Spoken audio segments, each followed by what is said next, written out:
Welcome to Millennials Meet Liberty, your source for sharing hot libertarian takes on the world's weekly headlines. Here's your host, Colt Thompson.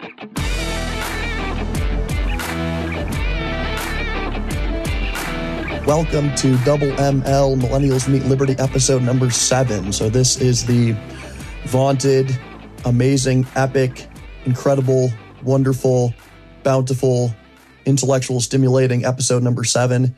I'm pretty fired up about this because episodes number 7 of any podcast are pretty coveted, because typically people who are starting anew with podcasts pitch in the towel at episode 7. And I guess that's the average or the mean for the podcasting world. So here I am at number 7, being real transparent and open with you guys, and really proud of the fact that I've made it this far. And I'm pretty sure I'm just going to keep trucking because this is fun to me.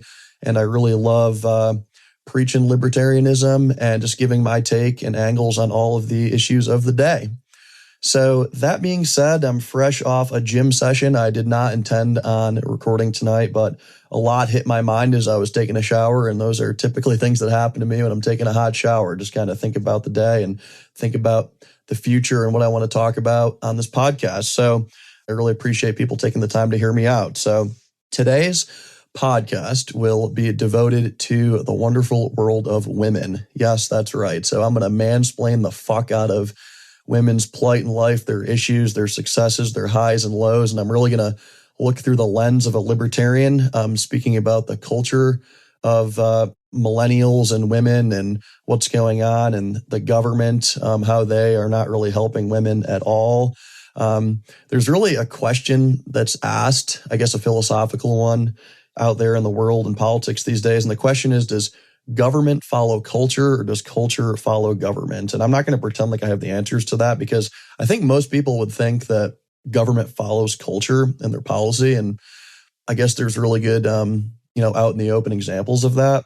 But at the same time, though, I really don't know. I think there's definitely sides to be taken there, and definitely good arguments for either. So I'm not really going to wade into those waters. But what I really want to do is talk to women for a couple reasons. Number one is libertarians, for the most part, are comprised of men, the rugged individual mentality. I think upwards of 80% of libertarians might be men. And to the extent that there's women libertarians, a lot of them are written off as weird or kooky or don't know what they're talking about. But I think they're some of the most badass people on the planet, because they've really taken the time to understand the philosophy and how it can really benefit women in general. So I'm going to spend some time talking about culture of millennial women and the ways they think, or at least what I've seen. I mean, I have 2 younger sisters who are in their 20s. I've dated many women. I'm friends with many women. So I'm just going to probably offend some people, but just kind of speak my mind and really try to get this thing right and convince women that there's more than leftism, and there's more than staying at home and homemaking and the right side of things. I don't think you have to pick either. I think you can fall somewhere in between, or really look at liberty and see what that can do for your life in a pragmatic fashion. So let me take a stab at this. So just looking historically, we have never in the United States ever had as many women serve in the United States Congress, both the Senate and the House of Representatives. On the surface, the media will tell you that is absolutely fantastic. That is awesome. That is epic. And I don't really think any of those things. I think that's just an interesting fact. It's a good statistic. It's maybe just an example of government following culture, like I was talking about earlier. I don't really know. But that's where we're at. Now, why do I say that? Well, with the, I guess it's a roughly around, or maybe it's spot on, 25% of women comprise the Senate. And then I think there's more than 25% in the House of Representatives, which typically it goes that way. The House of Reps usually is a little bit more diverse than the Senate. I think those positions are a little bit easier to come by, and they're a lot more localized. And when you're dealing in smaller elections, it seems like women and minorities are pretty good at captivating those smaller audiences and winning. I mean, look at the presidency. We have always had a man, and it just seems like the taller the task, the more women are kind of shunned from those things, or they don't really step up and rise to the occasion. They have a harder time in this dog-eat-dog world. That's just facts. That's reality. So to the extent that there's women, I like to look into it, because if you look at all of the women that are placed in those seats, the seats they earn through the popular or electoral college votes, or I guess really just popular vote, because we're talking Senate and congressional runs here, you need to look at what are the political demographics of those women. If you look over time, women who come to Congress are more often than not Democrats or leftists or hold those views. I think the lion's share of women who are going to Congress are, in fact, Democrats. And a lot of these women who are coming in as Democrats now are some of these really far left, kooky, to me, insane types of women who really are kind of out of their mind when it comes to economics and the issues facing women. I think they have a lot of them backwards. I truly do.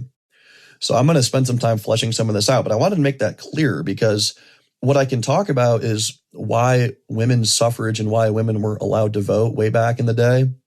And then what I can also talk about is how we've gotten to this point where women are becoming more and more Democrats, I guess, as far as their views on culture and views on society and views on government and programs and policies in general, just like in their 20s and their 30s. Like, how does this come to arise?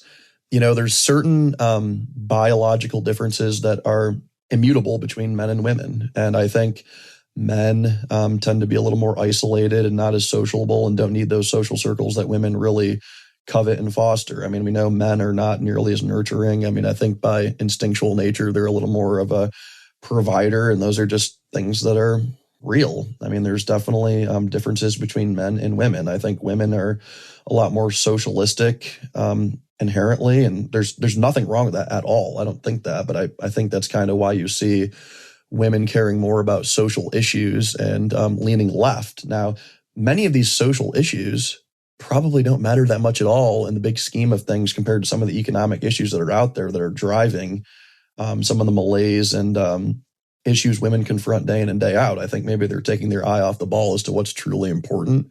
But importance of issues is really subjective, so I'm not going to pigeonhole any women and say that because they care about something more than something else that they're wrong to think that way. It's just the way they feel, and that's women. They want to feel a certain way about something, and if they're bothered by something, they're going to make it known. So going forward in this podcast, I'm going to kind of discuss the history of women's voting and women's views and them evolving out of just being steadfast homemakers to joining the workforce, and how all these things came into play and how women now in culture view themselves and view what the right thing is for women to push for going forward. So there's a lot to talk about. I'm going to personally have some fun with this. Again, I'm mansplaining. So for any women listening to this is just like a guy, a bro talking about these things. And you could disagree with everything and think, fuck this guy, but maybe you think he does have some interesting points and it was worth listening to. So hopefully it's the latter.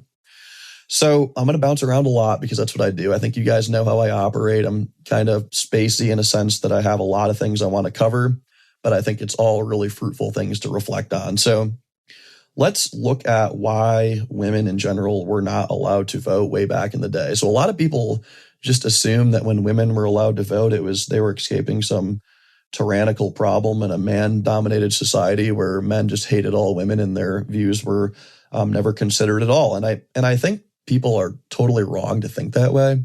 In present-day America, I think north of 85% of consumer decisions are made by women in the family unit. And I think back then, hundreds of years ago, at the advent of voting in general, where women were excluded, they made a lot of these decisions within the home. I mean, families were bigger. So when families are bigger and the women are making a lot of these home decisions, men are just kind of there for the ride. Their objective was to provide the income for the woman to basically call the shots around the house.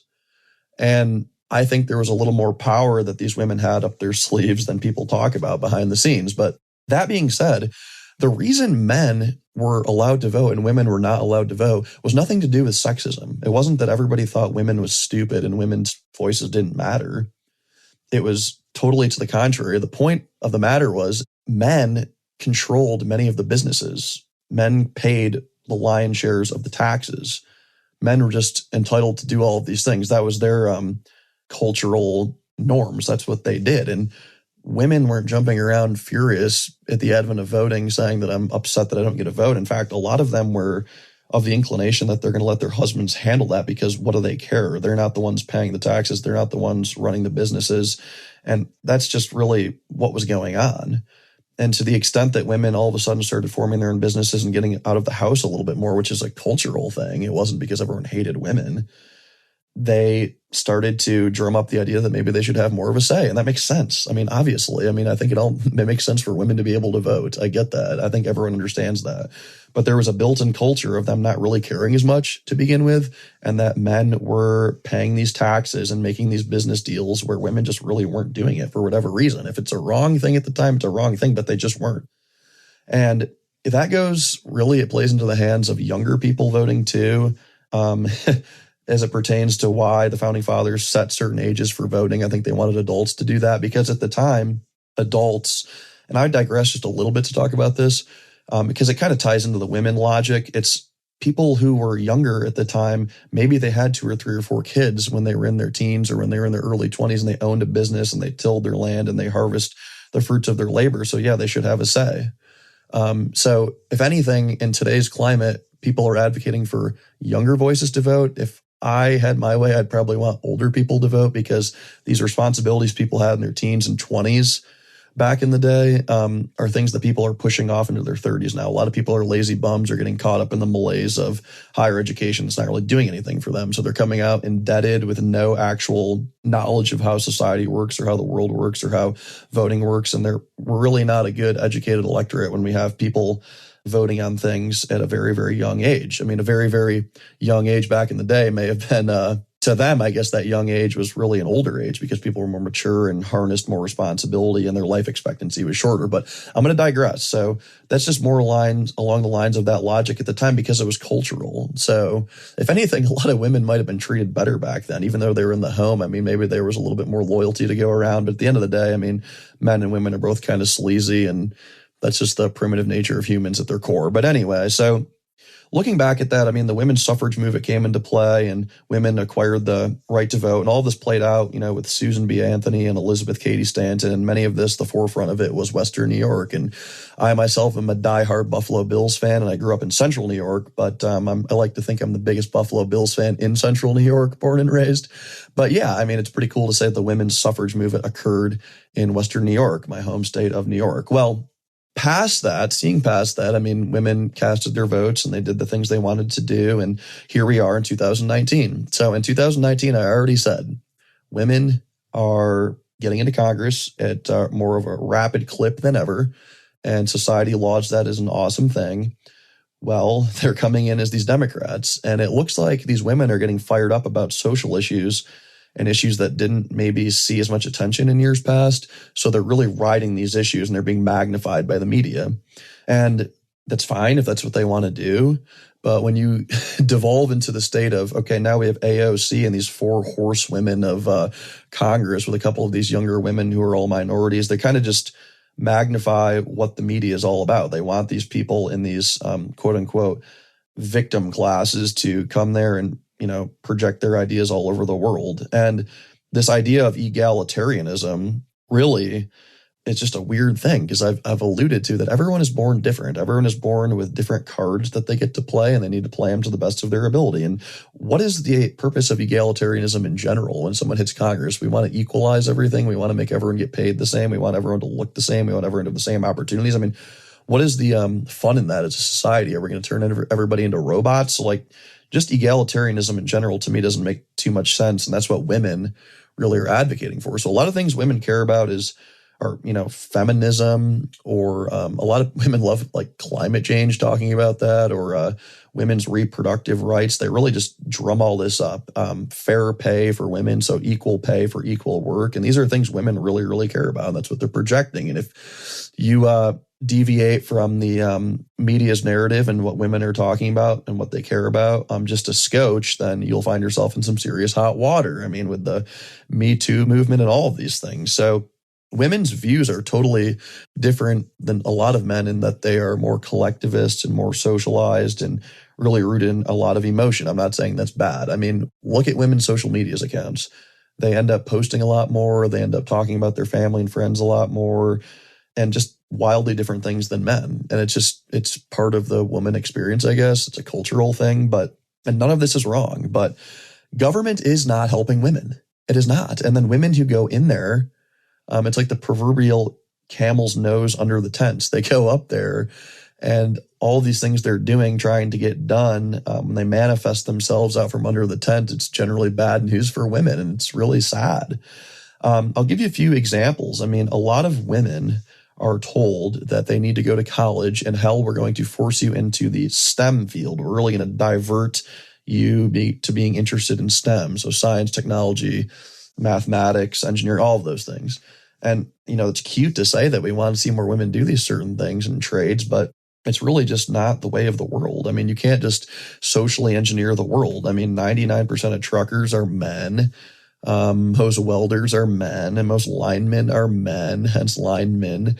And a lot of women go into, beautician school or want to cut hair or want to be nurses. I think the nursing field is like 90% women. I mean, there's some nurses and there's some male nurses, but these are just careers that women go to for whatever reason, and they make these decisions and they're happy and they're fulfilled with them. So that the idea that the government needs to socially engineer anything is kind of a joke.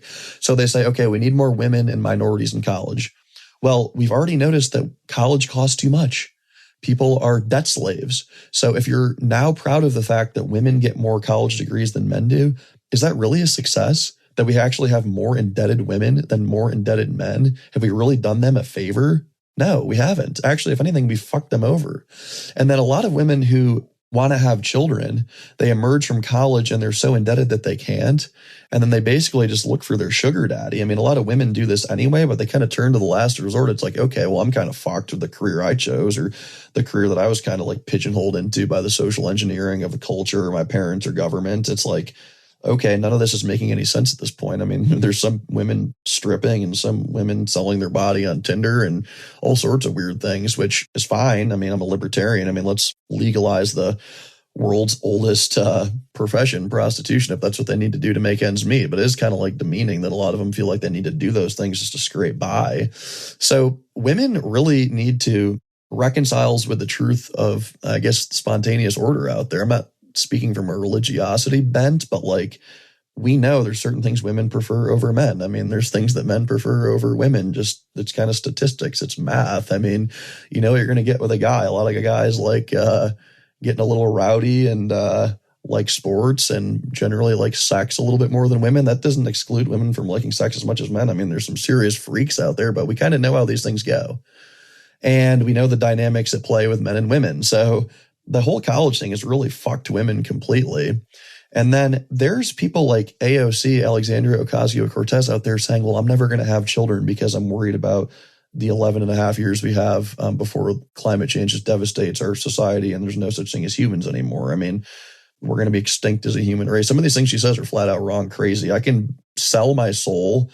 I can bet my everlasting soul that in 100 years, if all of us are alive listening to this podcast, that we will have a planet Earth. I think if we've been around a few billion years as a Earth, I think we can squeak out another 100 years. So she's totally off put by saying that. You don't need to be a climate denier to say what I just said. I'm just right. That just doesn't make any sense unless a meteor comes and blows the Earth to smithereens, but the odds of that happening are slim to none. So because it hasn't really happened and it will not happen most likely in the next 100 years. But what do I know? But these women are getting these like horrible ideas in their head that they need to be ashamed of, like the idea of wanting to have kids, or they need to be ashamed that they're not going to college, or they need to be ashamed that they can be a homemaker. I mean, they don't need to be ashamed by any of this stuff. I mean, it's cool that a woman would want to have children. It's cool that a woman would want to support their man in a career. Those are not bad things.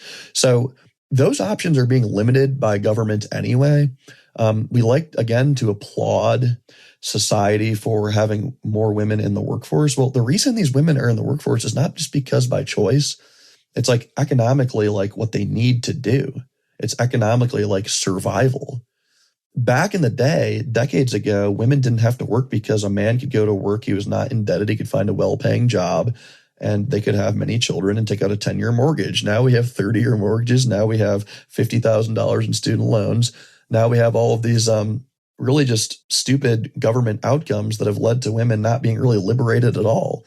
They need to work so they can pretend like that's what they want to do from a female empowerment perspective. But a lot of them would probably love the option to stay home. I mean, at least for a few years, that's what they do. I mean, any normal person would want to do that. And there's nothing wrong with that. We don't need the AOCs telling us that we need to be career oriented or we need not to have kids as women because there's some climate change thing out there. I mean, there's all of these very, very bizarre things that women are force fed, and I feel bad for them. They got to look through the bullshit and realize like we're all individuals, and making individual decisions that deviate from what the status quo and culture is telling you is not a big deal. A lot of these like left-leaning women end up like single and miserable in their late 20s or early 30s because they've been force-fed all of this stuff about the hookup culture and how it's more fulfilling to test the waters a little bit and treat men as a buffet. But what they're really doing is being used. I mean, most men don't have this biological time clock, right? Their swimmers are fine for whenever. So they can fuck around with women and then use them until they're in their late 20s and pitch them and get a younger girlfriend and then be fine and have the kids that they want to have. So I guess more of the younger, attractive women who are thinking straight and are laying down the boundaries saying, look, I do want to have kids someday.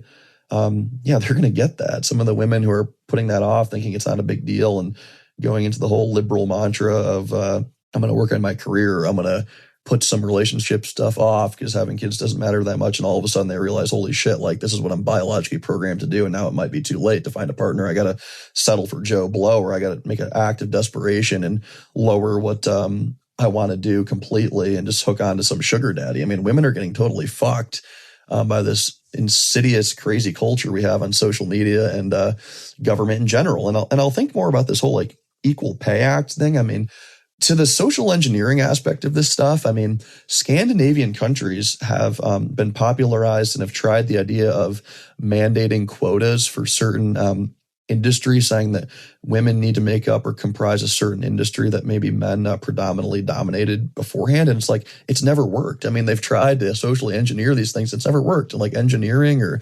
manufacturing or construction, like it just does not work. So why are we forcing people to do that? What is the objective here? What is the goal? Is it to save face and look righteous and mighty and look like you're really looking out and caring for women? I mean, it doesn't make any sense. And vice versa. I mean, a lot of these jobs just need to be filled. It doesn't matter who fills them. And if it's the man, it's the man. I mean, individuals can make these decisions amongst each other, a household and a family unit, and couples can make these decisions and just figure it out. And as it pertains to pay, everybody always talks about this like Lilly Ledbetter Act that Barack Obama signed back in 2008. And they like to talk about equal pay for equal work and all this picketing and whatever's going on. Well, there was like an Equal Pay Act signed like in 1963. And then there was the Ledbetter Act in 2008. So what are we going for right now? What are we doing to make the wages of women meet that of men? And why are we even doing it? Do people even understand why there might be a gender pay gap? Because there's actually not. And to the extent that there is, I can explain it right now. The idea that there's a gender pay gap, which all of these things are misconstrued by the government anyway. I mean, they're going to fuck up data on purpose in order to meet the ends that they want, the righteous ends that they want, to just acquire more power. So of course, making women feel like victims and they don't get paid enough as men is one of those ways to do that. And here's the deal. A lot of women, regardless of their political affiliation or cultural views, love the idea that maybe they don't need to work a few years. Maybe their husbands can make more sacrifices. Their husbands can travel more. Their husbands can move for work. Their husbands will work longer hours. Their husbands are willing to sacrifice a little bit more. Maybe they have the physical, mental stamina, maybe that their spouse does not.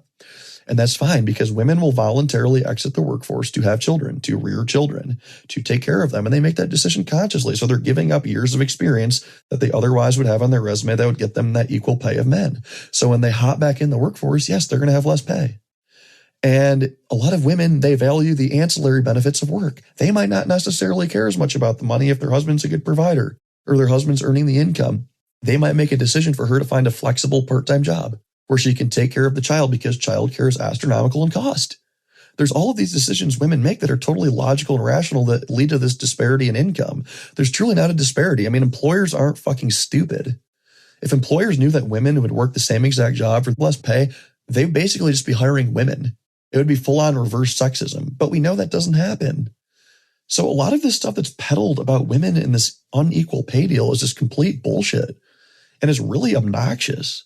Do these things occur that a woman comes in and a man comes in, they have identical resumes and the woman might get shortchanged a bit? I'm sure that's happened somewheres, but it's probably the inverse too. I mean, women can negotiate these things too. I mean, it's just like total bullshit. So when society and the AOCs of the world are telling women that they're getting fucked over on pay and that they're getting fucked over by missing out on jobs only men can have, and when they're not getting degrees that only men can have, and that climate change is so scary and that it's going to ruin your opportunity to have children, so you might as well not even use your uterus.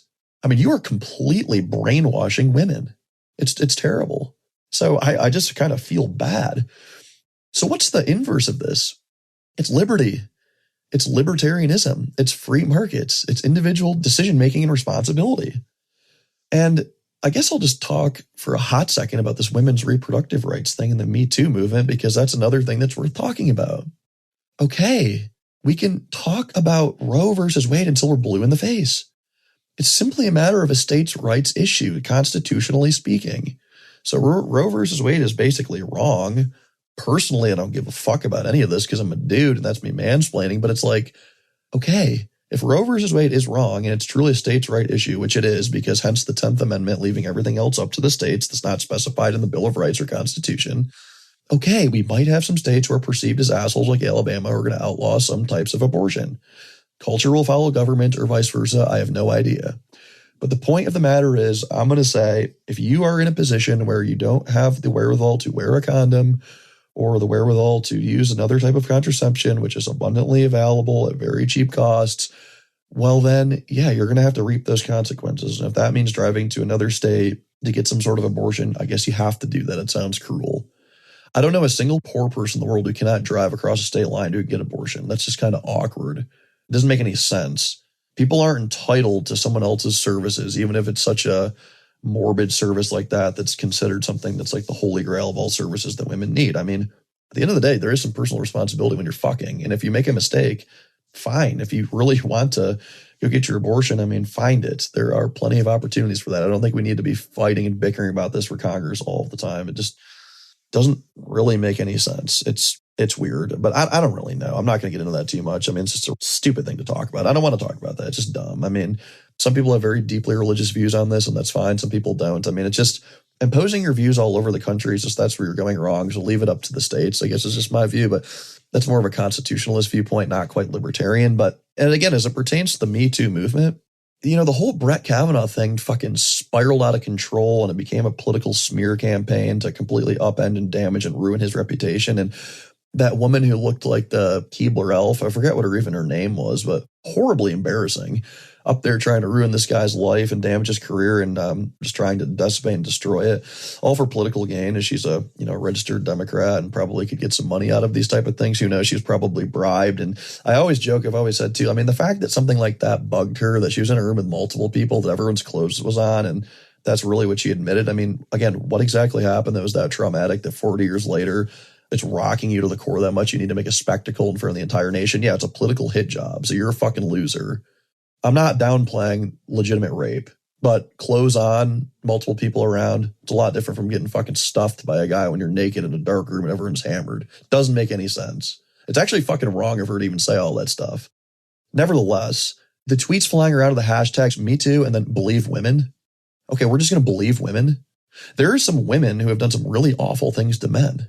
So let's not like project onto women that we just need to believe other women. That doesn't make any sense. Why would you do that? How about you just believe what's in front of you, the facts, regardless of the gender? My God. I mean, libertarians understand that genders don't matter. Color groups don't matter. Age groups don't matter. We're all individuals. That's why it's easy to give the same fucking speech to every group. We don't need to tailor it. I don't have to tailor this to my audience. I don't have to tailor it to a black audience or a woman audience. It's bizarre. But that's a dangerous mindset. Believe women. I mean, you're seeing very intelligent young women tweeting that. Believe women. Okay. There have been women who have falsified rape allegations who have gotten men killed. That other men went out and fucking beat the living fuck out of them because a woman made something up because she was angry at the guy. I mean, there's some serious, significant consequences to just believing women. Again, believe the facts that are before you and see through the political bullshit because it's dangerous. And again, the whole Me Too thing, I mean, the media has this horrible way of turning an inappropriate remark into full-fledged rape. I mean, there is a distinction. The same thing with like how the media calls people pedophiles when maybe it was a 20-year-old person who fucked someone who's 17. It's not pedophilia. It's not. I mean, women who are younger deliberately try to look older and stuff their bras and wear makeup that makes them look older because they want to attract a man who is older, who is perceived to have more money and his shit together. Women like that. That's biology. That's just the provider instinct that they want to get. So the media loves to twist and call people pedophiles who aren't pedophiles and to call people rapists who don't rape. And women literally eat this up. It's like the whole victimhood mentality. Let's rise above that. As a woman, it's okay to say that there are some good guys out there who are really great people. It doesn't mean that they believe in you need more pay, or you need more college, or you need something free. No, it can be a man who says, look, you're a woman of your own devices. You can make your own decisions. Again, maybe with your body, the reproductive thing, or with your finances, or you can blaze your own trail. And it's perfectly okay to say, yeah, I want kids and I want to settle down earlier than what society's telling me. And I'm going to lay that out in front of a man. I'm going to be bold about it because there are some men who will respect that and go along. Got to find somebody who's the right fit. So government and culture are really working heavily against women, and they really need to separate themselves from that. And I think a message of liberty can truly help them. I really, really do. Individuality, making your own decisions based on what's good for you and not the collective, and really calling out bullshit in terms of this whole climate change thing is going to prevent us from having kids. And I also like to talk about firearms. Like, the great equalizer for women is firearms. Women should care more about the Second Amendment than men do. If you have a full-fledged actual rapist or someone who wants to murder you or hurt you or harm you or do anything to you in public or private, having a gun under your bed is the best freaking remedy to that situation. A guy who's 250 pounds who comes in there 6'4" like myself, yeah, I'm 6'4", 250, and I want to throw a haymaker at a woman who might be like 5'2", 100, soaking wet. She pulls out a gun, I'm done. My brains are splattered on the fucking wall. She wins. She protects herself. So again, a lot of these leftists are anti-gun. They're anti-self-defense, I guess. So none of these like leftist ideas are really helping women at all. They're hurting them. It's weird. Like, you're biting the hand that feeds you when someone stands up for the idea of liberty. Stop doing it. Like, women, come on now. I mean, I'm trying to sell this stuff to you because I really think you're getting a raw deal. And I'd say the same shit to any woman I ever dated and cared about. And a lot of them are not going to want to hear this shit, but I'm going to be like frank with them and say, like, look what's going on. Women who are supposed to be building up other women are really tearing them down by promoting these false ideals and bullshit narrative the media wants to foist upon the country. The media is out to divide people. It should come as no surprise that the media is bigger than it's ever been in terms of revenue, and that the country is more divided than it's ever been. That's because there's blue jerseys and red jerseys, and women are mostly going to take the blue jerseys. It's weird. And again, I'm not speaking as a Republican saying the red jerseys are better, but I mean, they marginally are. I don't know. I mean, women, the one thing they have going for them in the United States is really their freedom to do whatever they want and their liberty to do whatever they want, to blaze their own trail and to advance their careers and make something of themselves and make conscious decisions to get in healthy relationships with men who want what they want, instead of being this miserable fucking liberal woman in their late 20s or early 30s who stood on their own principles, which are not their own principles. It's culture and government principles that have really blinded them to the real fruitful aspects of life, which might mean having children, which might mean voluntarily bowing out of the workforce, which might mean just doing the things you want to do. Even if that is nursing, that's what every other woman does. I mean, who cares? As long as you're happy, it doesn't matter. So I just really am looking out for the woman right now when I say all these things. Like, I'd like to develop a small niche of like women listening to a libertarian podcast, because they don't. They really don't. It's tough. I think where libertarians really, one of their issues where they're not the greatest on is like the family unit and child rearing in general. I've heard Bob Murphy say that, an economist. I think he's right. I mean, once you're an adult, I mean, libertarianism works. It's perfect. But when you're a child or when you're in a family, it's really about the family unit and clique and looking out for each other and the primitive human-like instincts. And it's hard to kind of teach the libertarian stuff to children and for men and women to really work that way when they know they love each other and want to support each other and do give the shirt off each other's backs. But that's good in a family unit, but we got to be careful when we're dealing with people who have drastically different views and outlooks on life and just all of those things. That's the problem. We're lumping this country together that really shouldn't be together. I think we need a lot of secession, but that's another point. But again, this podcast, I'll kind of leave it at this. I just really wanted to flesh out why I think women are kind of getting fucked by the government and by culture, and they can rise above that through individual decision-making and realizing they can control their own destiny. And people parroting these narratives of not equal pay and they're not going to college as quick as they should be, all of these just weird, wonky things that women are expected to do now because it's 2019 and this millennial demographic are 20s and 30s. I don't want to see women just like empty and regretful and sorrowful when they're in their 40s or 50s saying, I didn't have the amount of kids I wanted. I didn't actually do what I wanted to do. And I was really just keeping up with the Joneses and these popular narratives that are spun on social media or by the government or by culture or by anything. I just think women could really take a grip of liberty, individual decision-making, free market economics, looking really hard at the government and how the government does not help them and say, look, I'm above this, I'm better than this, and I just want to crush it. And I think libertarian-esque people, if women support them, that's a sexy fucking woman. That's a badass intellectual woman who can get behind free market economics and say, look, I'm an individual just so far as a man, but I know who I am and how I'm unique and how I'm different and what we provide to society. And it doesn't have to be everything a man does. It can be different, and we are happy with ourselves and we are happy with our relationships. And that's all I got. So women, shout out to you. Fucking love you. Need to find myself a libertarian girlfriend. I don't know, maybe through this podcast in the weird world, maybe I will someday. But at the end of the day, that concludes episode 7. And thanks a shitload for listening. You guys fucking rock. Thank you.